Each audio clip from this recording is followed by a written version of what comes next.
My name is Fiona Myers. I am 34 years old and 11 days ago, I sold my architecture firm for $14 million. My husband looked at me across the kitchen table that night and said the thing that changed everything. Tell them the deal fell through. I did.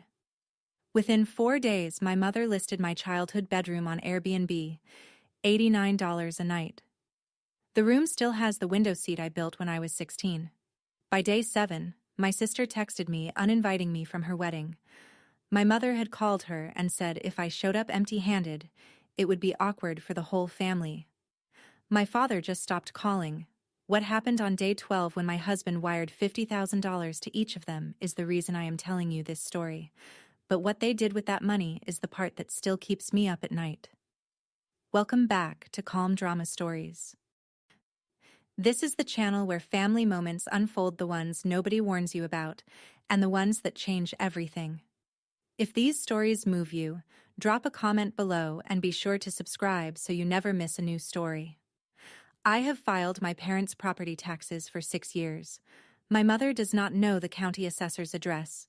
She does not know the filing deadline. She knows my phone number and she knows how to text, "Fee, can you handle this?" I covered my father's golf club membership 3 years in a row when he forgot to renew. $4,200 a year, $12,600 total. He thanked me once. He thanked the club manager twice. When my sister Kelsey's wedding venue had a zoning issue, the outdoor tent exceeded the lot's conditional use permit, I called in a favor from a contractor I have worked with for 6 years. Permit approved in 9 days. Kelsey told our mother the venue worked it out. My name never came up. My mother texts me when she needs something fixed. She calls Kelsey when she needs something posted, organized, or displayed. Kelsey manages my mother's social calendar, her community event RSVPs, her holiday card list. We are both on call, just different extensions. This is the thing people miss when they look at my family. My mother does not have a favorite daughter. She has 2 departments. I am operations, the one who solves problems, files paperwork, manages vendors. Kelsey is public relations, the one who shows up, smiles, photographs well, and posts on time. My phone buzzes. A text from Kelsey.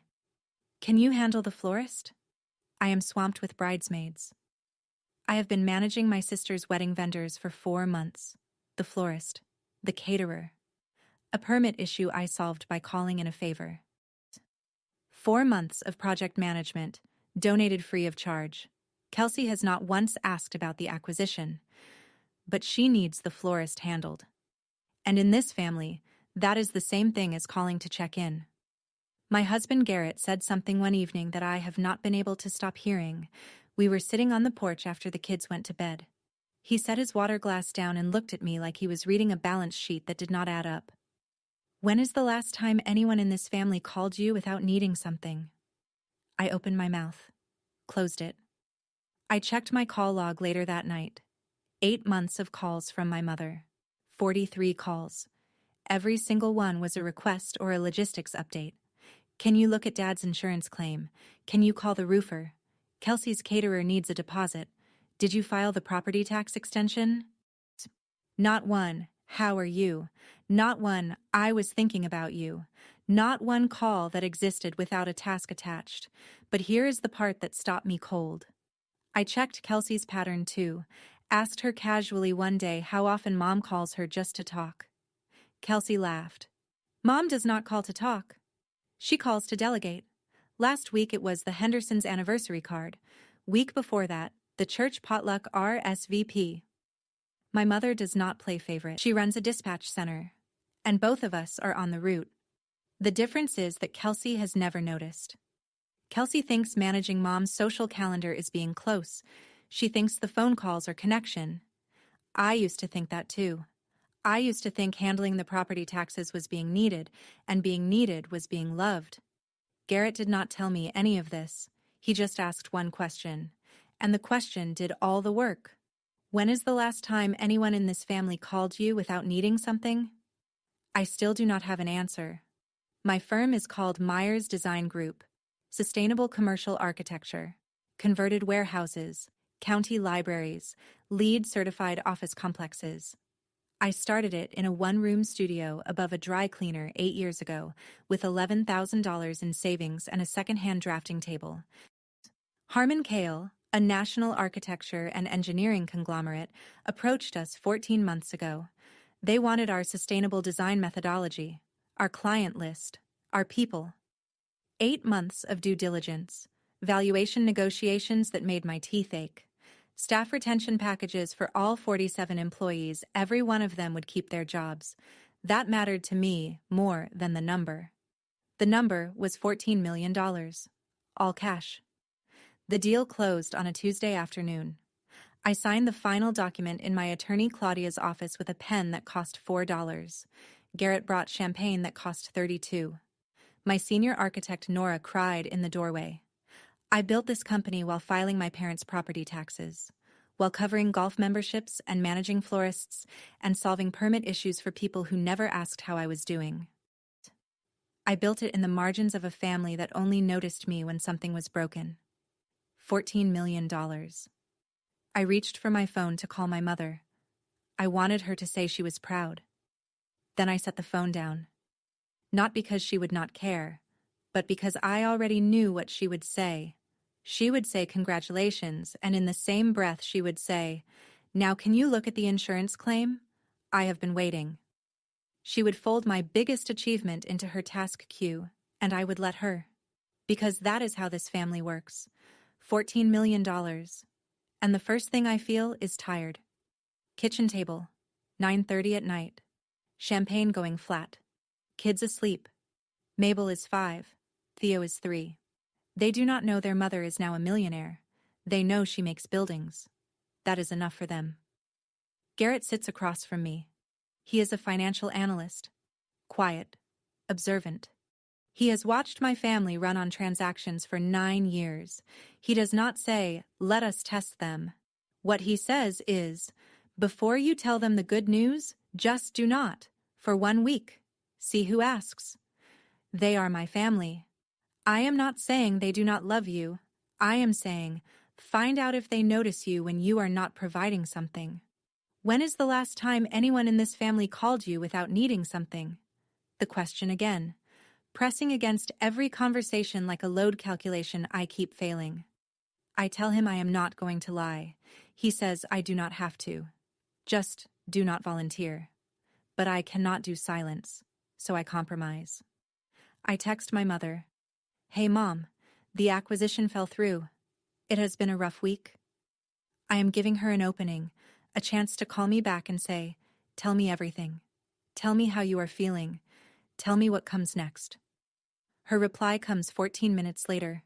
Later. "Oh no, can you still handle Kelsey's caterer? She is stressed."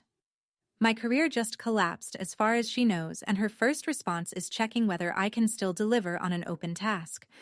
Not, "Are you okay?" Not, "Do you need anything?" She is running triage on her service queue, and I just flagged myself as potentially offline. The system does not pause for pain. It reroutes around it. Day 1. My mother does not call back. I check her Instagram 3 stories about Kelsey's dress fit, a mirror selfie in the bridal salon, a boomerang of champagne glasses. Caption, "Mother of the bride energy." Meanwhile, her other daughter's life just collapsed, as far as she knows. But I am not a scheduled event. I am not on the content calendar. I am back office, and back office does not get Instagram stories. Day 1 evening, Dad calls, brief, distracted. "You okay, kiddo?" Before I can answer, I hear my mother calling him to dinner. "Listen, I have got to go. We will catch up." Click. He does not call back. Day 2. Kelsey texts. Long message, 47 words about the florist needing a final decision by Thursday. A photo of 2 centerpiece options. A question about peonies. At the bottom, almost a footnote. "Also, Mom told me about your work thing. That sucks. Anyway, the florist needs a final by Thursday." I open the text thread with my mother. I scroll back 8 months. Every single message is a request. File the extension, call the roofer, handle the caterer, confirm the appointment. Not one, thinking of you. The thread reads like a service ticket log: timestamps, task descriptions, expected delivery dates. I am not a daughter in this thread. I am a vendor with unlimited availability and no invoice. Garrett watches from the doorway, arms crossed. He does not say anything. The text thread is saying everything. I handle the florist.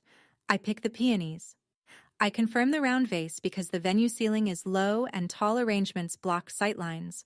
I know this because I am an architect. I solve structural problems even when I am choosing flowers for a sister who just called my collapsing career. That sucks. I handle it perfectly.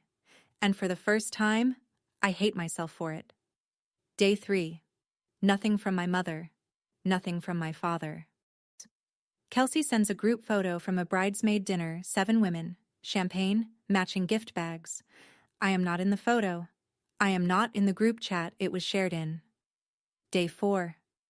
My college friend Jess sends a screenshot. Wait, is this your parents' house? I open it. Airbnb listing. My childhood bedroom, $89 a night. 3 photos, clean white bedding, a vase of dried lavender on the nightstand I painted when I was 12. And the window seat, the one I built when I was 16 with my father's tools. He taught me to measure twice, cut once. I sanded every joint by hand. My mother's listing description. Charming daughter's old room, recently refreshed. Quiet neighborhood, garden view. Recently refreshed. She has already redecorated. In 4 days. I zoom in on the photos. My name plaque is gone from the door. The window seat has a decorative pillow that says guest. The listing was created on day 2. She started within 48 hours. Garrett looks at it over my shoulder. His jaw tightens. But he does not say she is being cruel. He says something worse. She is not punishing you. She is reallocating the space. Your room was assigned to you. You just got unassigned. Reallocating. Like a conference room that is no longer booked. Like an office that just got vacated by an employee who left the company. My mother did not list my room out of spite. She listed it because, in her system, I am no longer contributing and idle capacity gets redeployed. It is cold, efficient, and completely consistent with how she runs everything. Day 5. I call my father. Voicemail. I text, just checking in, Dad. The read receipt appears at 2:14 in the afternoon. No reply. That evening, his Facebook post.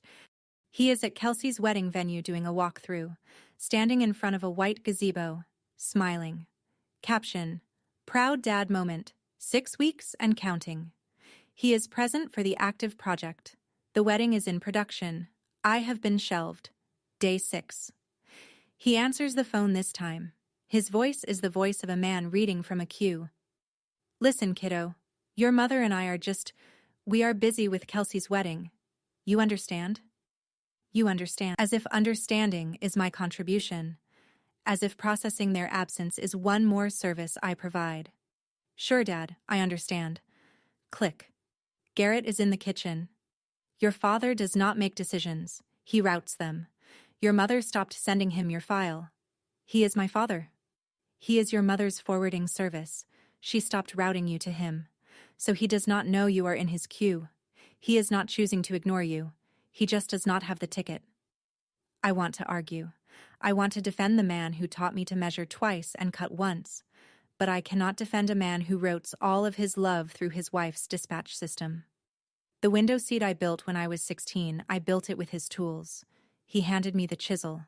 He showed me where to place the clamp. He said, "You have good hands, Fee." That was 18 years ago. He has not said anything like it since. Not because he stopped believing it, because nobody assigned him to say it. Day 7, 9:47 in the morning. Kelsey's text arrives. Fee, Mom called me this morning. She said if you come to the wedding without a proper gift, it is going to be awkward for everyone. With everything going on with your firm, I think it might be better if you sat this one out. I am sorry. I read it 4 times. Each time the architecture becomes clearer. This is not Kelsey being cruel. This is Kelsey complying.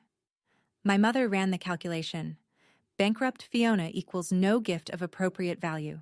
No gift equals a social deficit at the wedding table. A social deficit reflects on the family brand. Solution: remove the liability. Kelsey did not originate this decision. She was given an instruction. And in this family, instructions from my mother do not come with a decline button.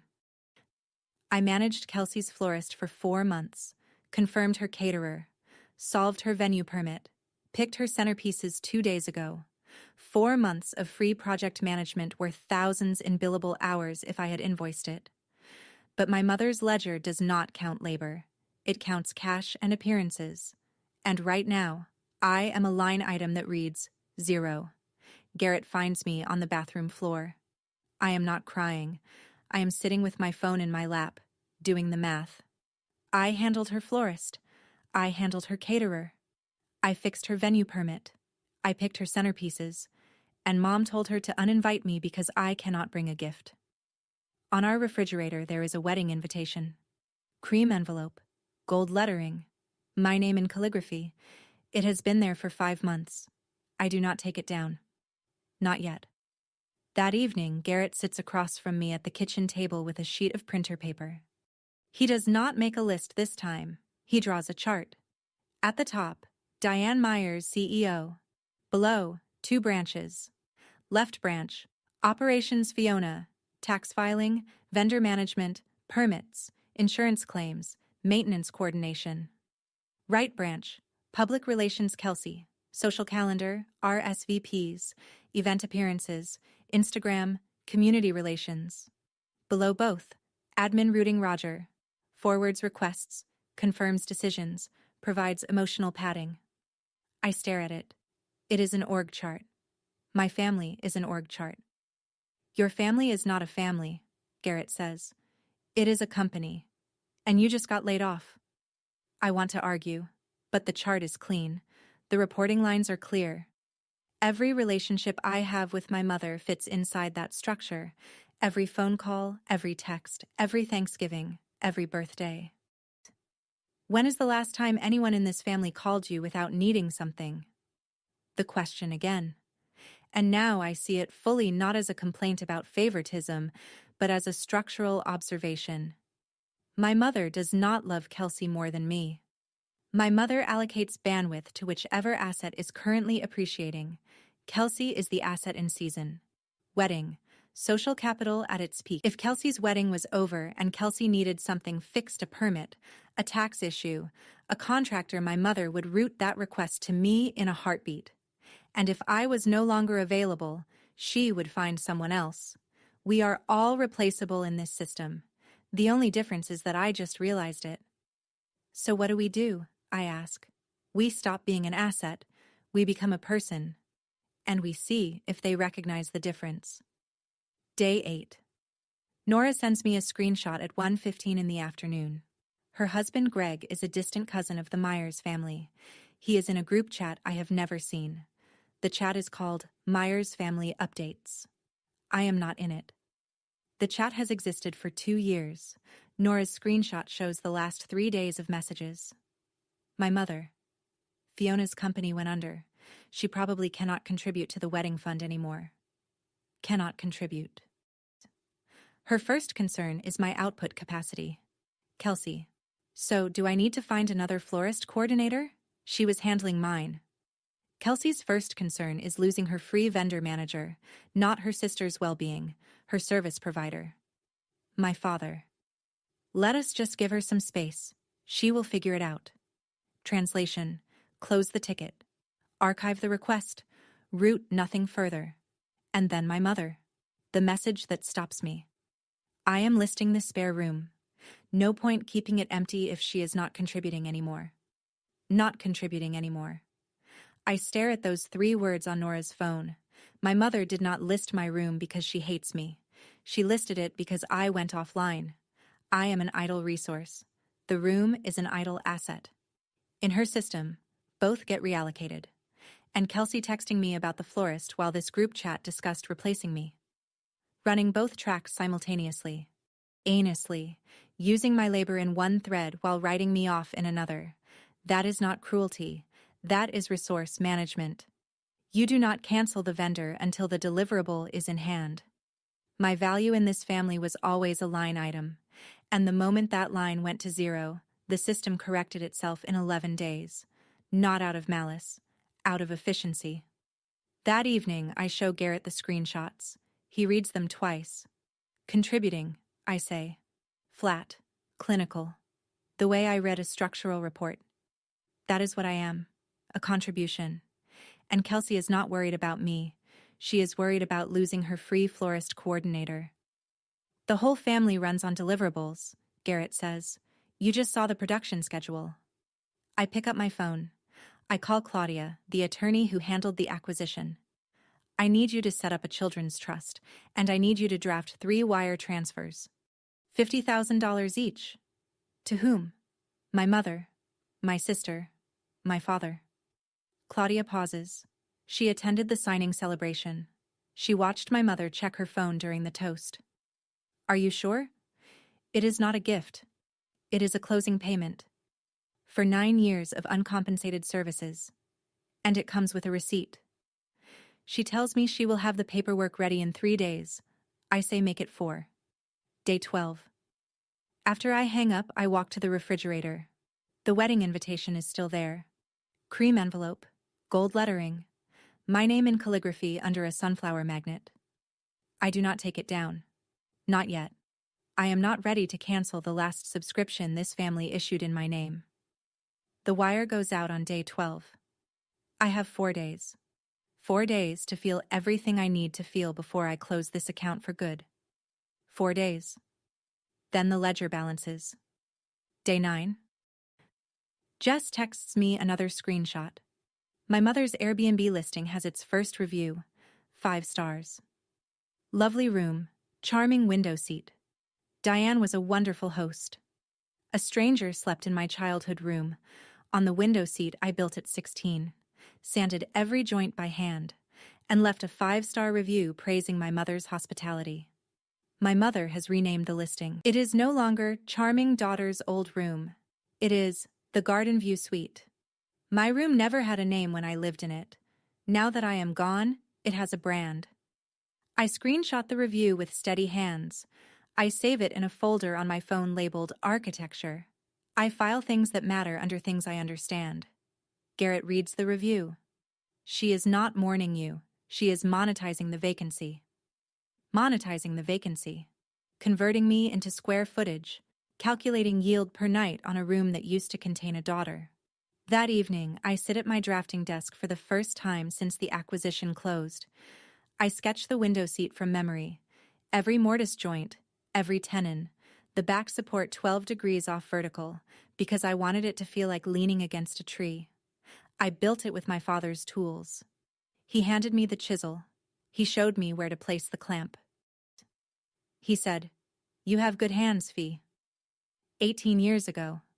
His tools are still in the garage. My window seat now has a pillow that says guest and a 5-star rating from a woman named Karen from Stamford. The listing has been viewed 340 times. My mother shared it in the family group chat I am not in. Idle asset. Redeployed. 5 stars.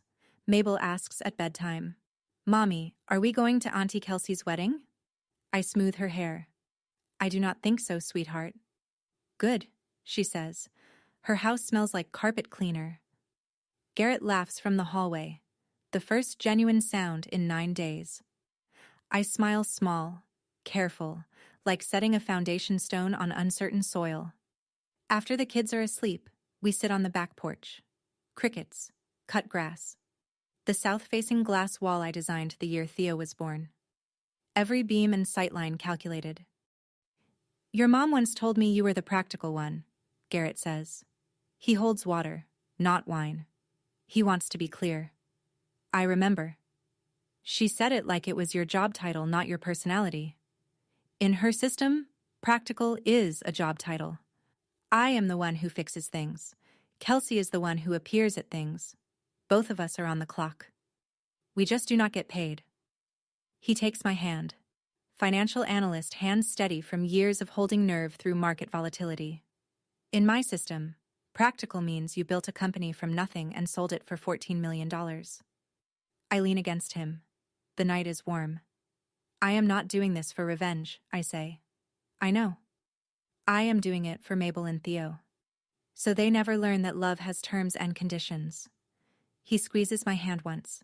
That is enough. My phone buzzes on the porch railing. A calendar reminder from 6 months ago. Kelsey's rehearsal dinner confirm head count.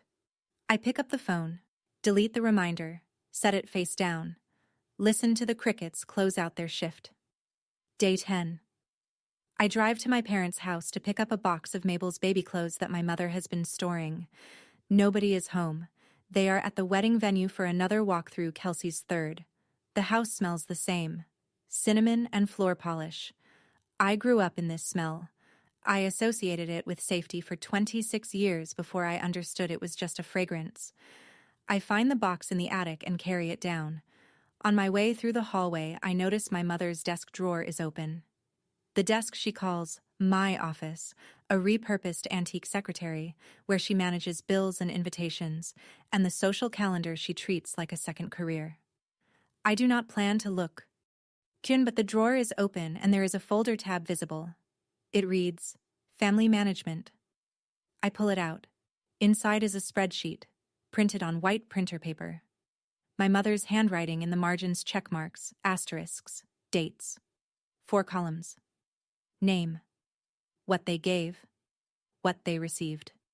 Balance. My row. Gave tax filing, golf club, venue permit, florist coordination, insurance claim, kitchen renovation PM. Received Thanksgiving dinners, Christmas gifts, average $85, birthday calls. Balance a handwritten notation in my mother's tight cursive, over-delivering. Kelsey's row.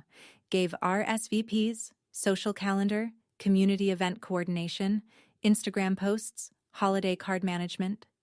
Received wedding fund contribution, $8,000, bridal shower hosting. Balance on track. My father's row. Gave house maintenance, yard work. Received golf club membership via Fiona. Balance positive. My mother has a balance column for her own children. I am a line item with a performance rating. Kelsey is a line item meeting her KPIs. We are both entries in a ledger that should never have been written. I photograph the spreadsheet, every column, every margin note. I put it back exactly where I found it.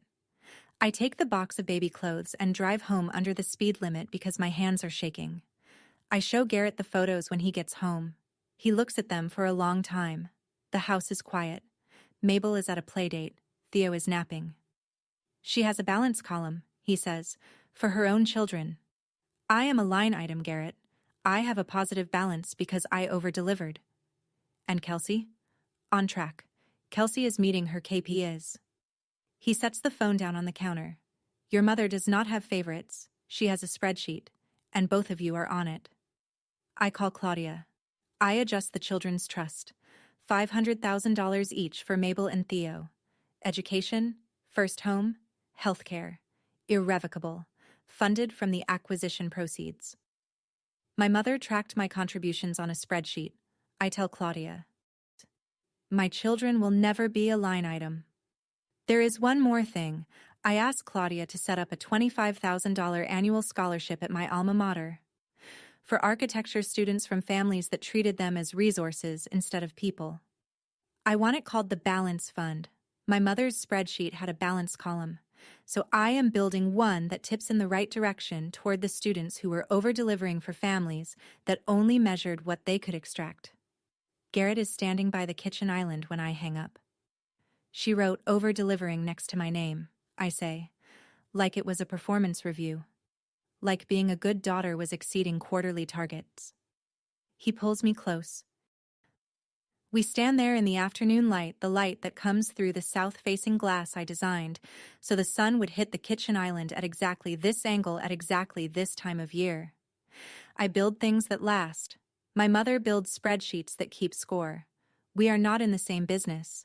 If you are sitting here thinking about your own family's ledger, the one nobody printed but everyone feels I see you, keep watching, because what happens in the next 4 days is the part I could not have predicted. Drop a comment if this hits close to home. Make sure you are subscribed. Day 11. Kelsey's rehearsal dinner weekend. The photos start on Instagram at 4 in the afternoon. The Davenport estate. White string lights. 68 guests. Kelsey in a champagne-colored dress. Trent beside her, looking exactly the way a junior partner at a regional insurance firm looks when his parents are paying for the event. People text me. Nora, Jess, 2 cousins. Wait, you are not at Kelsey's rehearsal? I reply to none of them. Kelsey's caption. Surrounded by the people who matter most. 68 people. I manage the florist, the caterer, and the venue permit that made this dinner possible. My labor is in every centerpiece on that table. My name is not in the room. Nora calls. She tagged everyone, Fiona. Your aunt, your cousins, your parents. Not you. It is like you have been archived. I was never in the directory, Nora. I was in the vendor list. That evening, I sit at my laptop and draft the boundary letter. Write it. Delete. Rewrite. Delete. I am an architect. I do not build from emotion. I build from measurements, load calculations, stress testing. Right now, my measurements are still changing. The data is still coming in. Tomorrow is day 12. The wire transfers are scheduled. 3 payments, $50,000 each. Memo. From the woman you wrote off. I close the laptop. Go upstairs. Check on Mabel sleeping with one arm off the bed. Tuck it back under the blanket. Mabel does not know what a balance column is. She does not know what KPIs are. She knows that her mother builds things and that her father makes pancakes on Saturday. And that is everything. Tomorrow the ledger closes. I cannot sleep. 2 in the morning. Drafting desk. The light above it is the same one that lit my first commercial design, a 22,000 square foot office conversion in Stamford that still stands. I open the folder on my phone. Architecture. Screenshot 1. Airbnb listing. $89. Window seat. Pillow that says guest. Screenshot 2. Kelsey's text. Mom called. Empty-handed. Awkward for everyone. Screenshot 3. Family group chat. No point keeping it empty if she is not contributing anymore. Screenshot 4. The spreadsheet. Name. What they gave. What they received. Balance. 11 days of evidence. 9 years of pattern. 34 years of being an operational asset. Garrett comes downstairs. Faded college shirt and gym shorts. He sits on the arm of the drafting chair. You do not have to do this. I know. That is why I am doing it. Because for the first time in 9 years, I am making a decision about this family that is not an assignment from my mother's queue. I open the wire transfer app. 3 transfers, $50,000 each. Memo. From the woman you wrote off. I do not hit send. Not at 2 in the morning. I am an architect. I do not sign off on demolitions in the dark. The wedding invitation is still on the refrigerator. Cream envelope.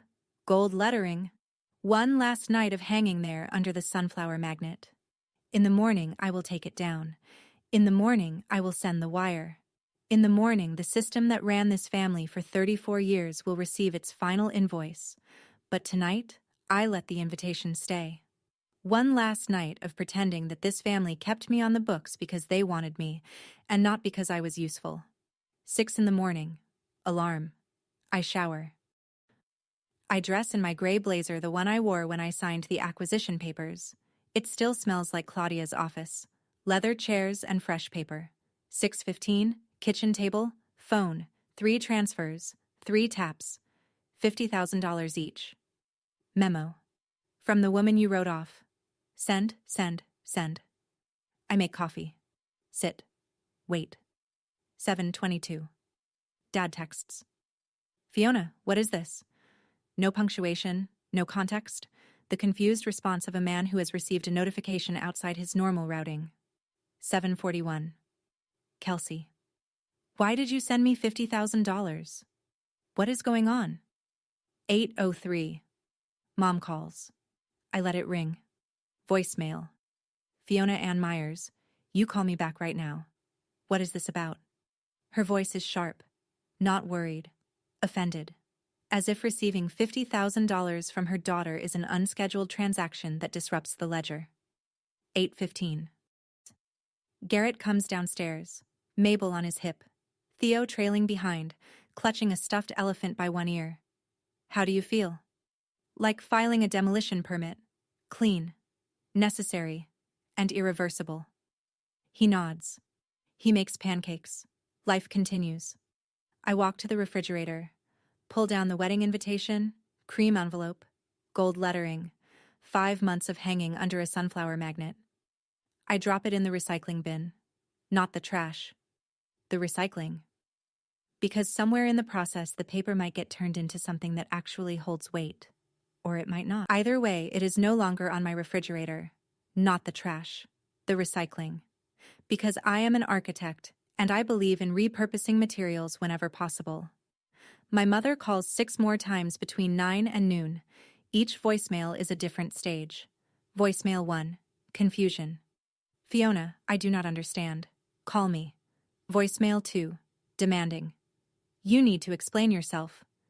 Voicemail 3. Crying. What did we do to deserve this? Voicemail 4. Threatening. If you do not explain this, I am coming to your house. Voicemail 5. Bargaining. Can we just talk? Like adults? Voicemail 6. Back to demanding. This is absurd, Fiona. Kelsey sends a wall of texts. Are you trying to humiliate me before my wedding? And Trent says this is really weird. Dad sends one more text. Kiddo, please just tell us what is happening. Then nothing. Nora calls at noon. Your mother called Greg's wife asking if you are having some kind of breakdown. Her words. The family group chat. Greg forwards another screenshot. My mother. She sent us each 50,000. I think she has lost it. Kelsey. Maybe she got a settlement. My father. Just leave it alone, Diane. My mother. Leave it alone? She is clearly trying to make a point. 3 people received $150,000 total from their daughter and sister. Not one of them considers the possibility that I am successful. Their system does not have a code for that. In my mother's ledger, I am operations, the department that fixes things. Operations does not generate revenue. Operations does not close $14 million deals. That is not my function. Nobody asks, did the acquisition actually go through? Because in this family's org chart, I do not have that authority. 2 in the afternoon. I compose a group text to my mother, my father, and Kelsey. I write it like a project closeout memo. The acquisition of Myers Design Group closed 12 days ago for $14 million. The deal did not fall through. I told you it did to see what you would do. In 11 days, Mom listed my childhood room on Airbnb. Kelsey uninvited me from her wedding on Mom's instruction because I could not bring a gift of appropriate value. Dad stopped returning my calls. The $50,000 each is real. Consider it severance. I am establishing permanent boundaries with this family. My attorney will be in touch regarding the children's trust and contact terms. Do not contact Garrett. Do not come to our home. I read it once. Send it.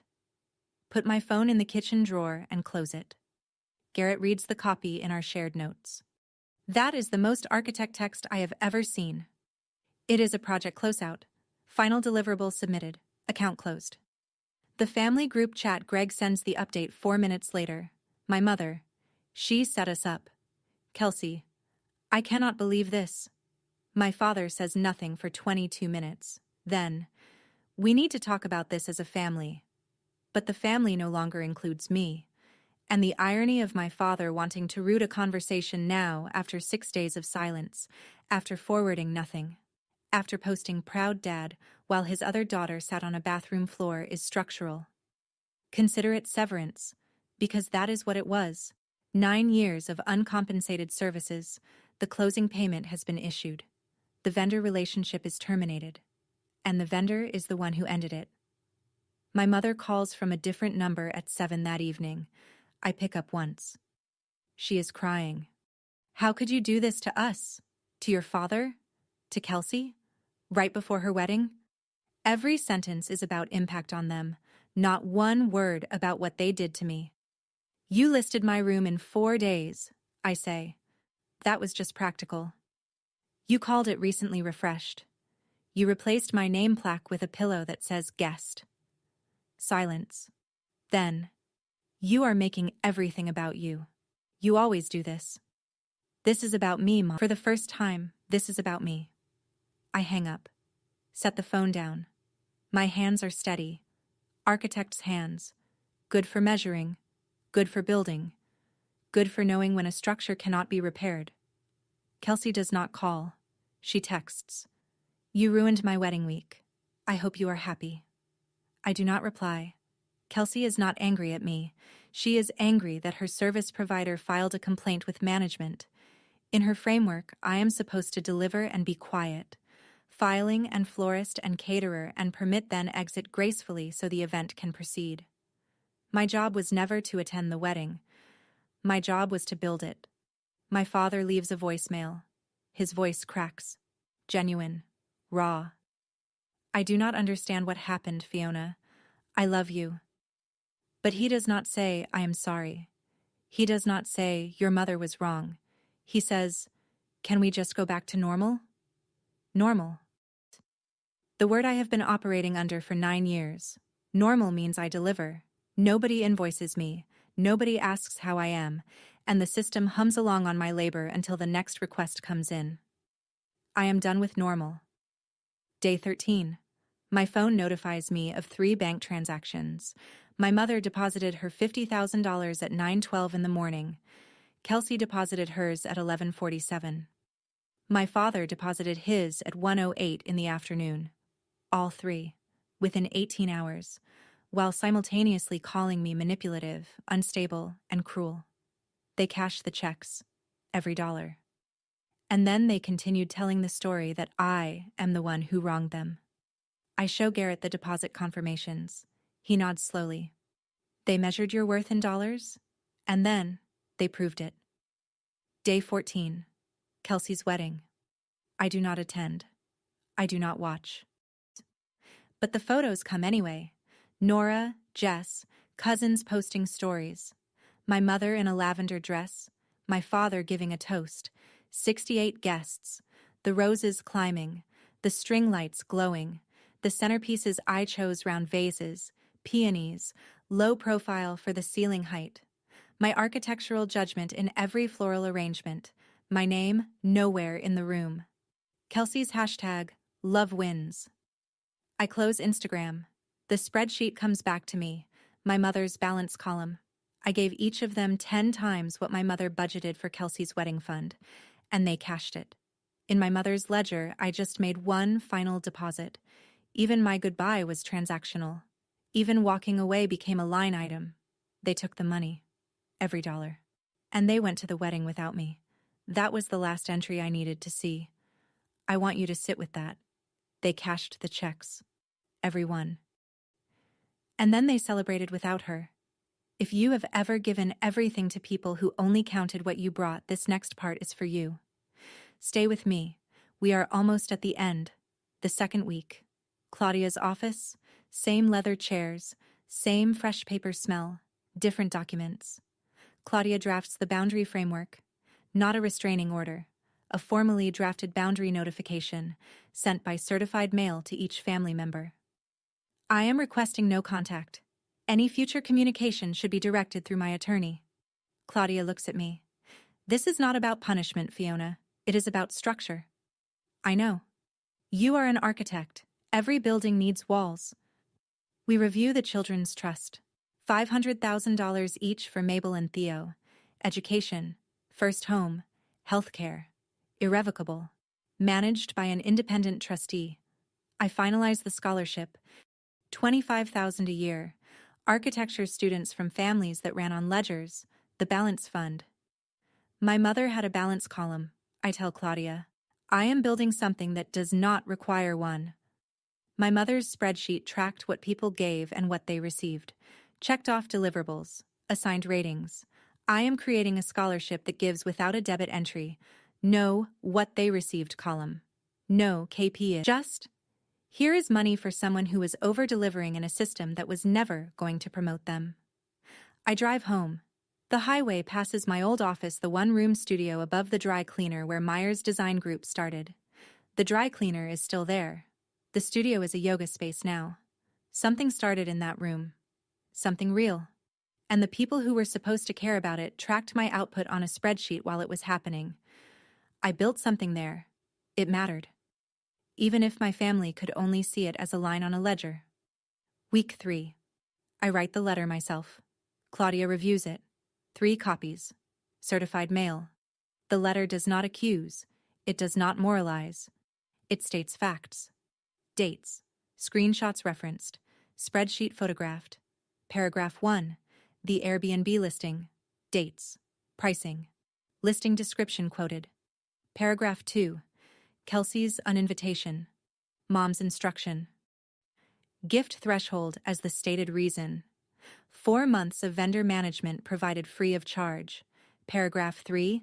The family group chat. 2 years of existence. My exclusion. The specific messages about contributing and florist coordinator. Paragraph 4. The spreadsheet. 4 columns. Balance ratings. Over-delivering, written in my mother's handwriting next to my name. Final paragraph. I spent 9 years as a line item in this family's ledger. I built a company worth $14 million. When I told you it was gone, you closed my account in 11 days. The door is not closed forever. But it is closed until you learn the difference between a daughter and a vendor. When is the last time anyone in this family called you without needing something? I finally have my answer. The answer was always never. For either of us. The only difference is that I stopped accepting it. I mail the letters on a Tuesday. Same day the acquisition closed. Same day I signed $14 million into existence with a $4 pen. Garrett drives me to the post office. We do not talk. Some structures speak for themselves. The load calculations are done. The stress tests have been run. The foundation is set. I drop 3 envelopes into the mail slot. Each one weighs less than an ounce. Each one carries 9 years of measurements. Month 2. My mother responds. Not to Claudia. Not to me. To Facebook. When you give your children everything and they still choose to walk away. A mother's heart never stops breaking. 47 sympathy comments. You are such a good mother, Diane. Some children do not appreciate what they have. None of these people have seen the spreadsheet. None know about the balance column. None know that Diane tracked her children's contributions in a folder labeled Family Management and wrote over-delivering next to her younger daughter's name like a quarterly performance note. Then something shifts. Nora gets a call at work, from my mother. Tell my daughter she cannot just erase her family. Nora does not soften it. Diane, Fiona sold the company. I work for Harmon Kale now. Silence. She sold it? For $14 million. 2 months ago. Click. Nora tells me over lunch. I nod. She just found out. Not from me. Not from her own daughter. From my colleague. Because she never asked. The follow-up arrives within the hour. A new Facebook post deleted in 45 minutes, but not before Jess screenshots it. So proud of my daughter's incredible business success. From grief to pride in under 60 minutes. The pivot is so fast it should cause structural damage.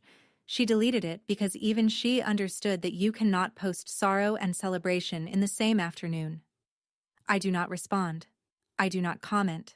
I do not repost. I am the quietest person in this story. And quiet is the most powerful thing you can be in a family that only notices noise. Kelsey calls from her honeymoon. Trent's parents paid for it, a resort in Turks and Caicos. I could buy it now. I would never say that. I let the call go to voicemail. Fee, I just heard from Mom. About the company. Her voice is smaller, stripped of the rehearsal dinner confidence. I did not know. I am so sorry about the wedding thing. Can we just... She trails off. Can we just go back? Can we just go back? The same request as my father. The same impossible geography. Go back to what?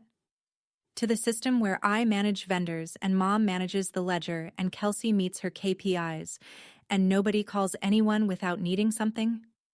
I text Kelsey one line. You uninvited me because Mom said I could not afford a gift. There is nothing to go back to. Kelsey replies, that is not fair. I do not reply. Fair is not a word this system supports. Trent calls Garrett that evening. Reasonable tone. Look, Kelsey is really upset. Can you two not just talk? Garrett. Your wife uninvited my wife by text while my wife was managing her vendor list. We are past talking. Trent does not call again.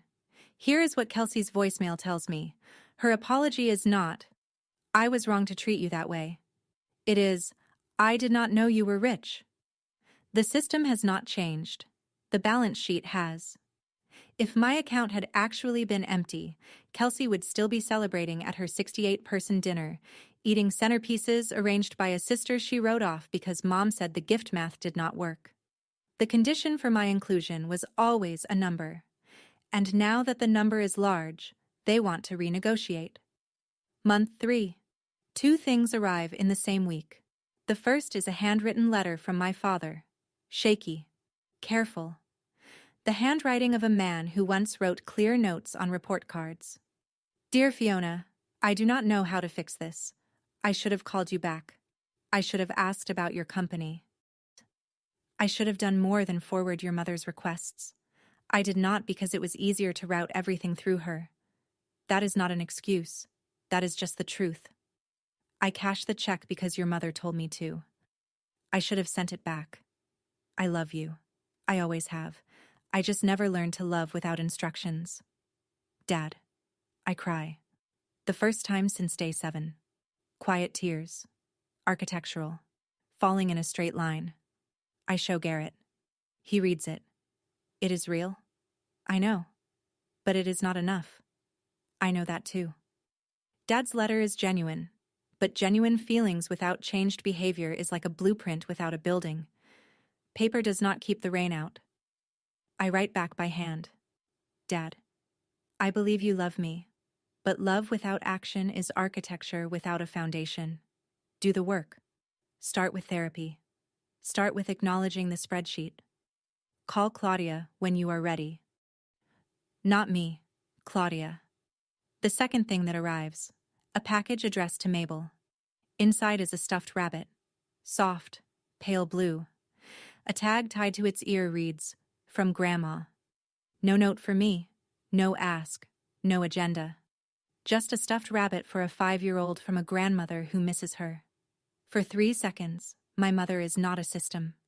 She is just a woman who bought a toy for a child she cannot reach. Then I set the rabbit on Mabel's bed, and I notice there is no return address. Even this gift was routed to avoid contact. Month 4.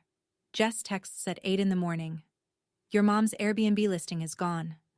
I check. The Garden View Suite delisted. 17 reviews, 4.8 stars, $89 a night for a room that used to contain a daughter. Gone. I do not feel victory. I feel the space where the listing used to be digital emptiness that mirrors a room that is no longer mine and no longer a brand. My mother deleted the Facebook grief post. The performance is over. The audience moved on. Greg reports the family group chat has gone quiet. Mom has not posted in 3 weeks. Kelsey reduced to wedding photo reposts. Dad absent from the golf club. Nora runs into my mother at the grocery store. Produce section. By the apples. Tell Fiona I took the listing down, my mother says. Nora does not soften it. Tell her yourself. She will not take my call. That is the point, Diane. My mother stands there holding a bag of apples. Nora tells me she looked smaller. Like a building that has been stripped of its signage, the structure is still there, but you can no longer tell what it used to be. I hear this. I do not call my mother. I do not celebrate. I sit at my drafting desk and open a new project file, a community arts center in Bridgeport pro bono. My first design since the acquisition. It feels different. Lighter. Like drawing a building that does not need to justify its square footage. The rainy day is over. The system is offline. And I am still here. At my desk. Doing what I do, building things that last for people who will actually use them. Month 5. I start consulting for Harman Kale's Sustainable Design Division, 3 days a week. The work is different, advising instead of leading, reviewing instead of drafting. But the methodology is mine, my fingerprints on every green certified office building they produce. The other 2 days I spend with Mabel and Theo. We build things, blanket forts, cardboard cities. Theo calls me the Builder Lady, which is the most accurate job title anyone in my family has ever given me. The Community Arts Center takes shape on my drafting desk. Clean lines, natural light, a reading nook by the east window that feels like a place someone would sit and be still. Mabel turns 6. Backyard party. 14 kids. Bouncy castle that Garrett anchors with sandbags because the forecast says wind. Nora and Greg are here. Claudia brings her daughter. No one from my family is invited. No one needs to be. Garrett raises a plastic cup of lemonade at the picnic table. To the woman who built a $14 million company and a family that actually shows up. I raise mine. To closing the ledger. Some accounts are not worth keeping open. The Children's Trust is funded. The scholarship is active, first recipient announced next month. The boundary letters are on file with Claudia. The architecture of this new life is not finished. No building ever is, but the foundation is set, and the load-bearing walls are standing. I look around the backyard. 14 kids in a bouncy castle. Garrett at the grill. Nora laughing. Mabel telling Claudia's daughter about the cardboard city we built on Tuesday. This is my family. The one I built. The one that runs on presence instead of performance reviews. No ledger, no balance column, no KPIs. Just people who show up. Here is where everyone ended up. My mother stopped posting on Facebook. She returned the $50,000 check 3 months after depositing it with a note that said, "I never needed your money." But she kept every dollar from the Airbnb listing. 17 guests at $89 a night. She has not contacted Claudia. She has not started therapy. She has not acknowledged the spreadsheet. Kelsey's wedding photos show a beautiful event. 3 friends who attended told me privately that it felt wrong without me there. Kelsey and Trent have not reached out since the honeymoon voicemail. Kelsey unfollowed me on Instagram. I do not know if she ever questioned the system. I suspect she did not. Questioning the system means admitting you were part of it. And that is harder than blaming the person who left. My father called Claudia once. He asked what doing the work meant. Claudia gave him 3 therapist referrals. He booked an appointment with the second one. He has not contacted me directly. He is respecting the boundary. It is the first action he has taken in this family that was not routed through my mother. And I want him to know I noticed, even from this distance.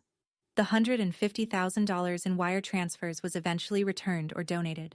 The money was never the point. The point was the receipt. The documentation that showed exactly what 11 days without value looked like in a family that ran on a ledger. I do not check the family group chat. Greg no longer forwards screenshots. That system is offline. The server has been decommissioned. And I am building something new in a house I designed, at a desk where the light falls exactly right. For children who will never have a balance column written next to their names. I used to think family was a permanent structure. Load-bearing walls you could never remove. But some walls are not load-bearing. Some are just partitions put up by people who needed to control the floor plan. My mother did not put up walls out of cruelty. She put up systems, org charts, balance columns. She ran her family the way you run a company, and companies lay people off when they stop being useful.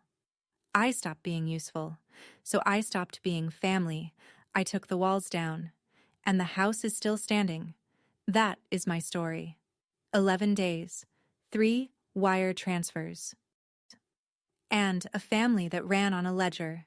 If this story reminded you to check whether you are someone's daughter or someone's vendor, share it with someone who needs to hear it. Thank you for being here. Subscribe, and I will see you in the next one.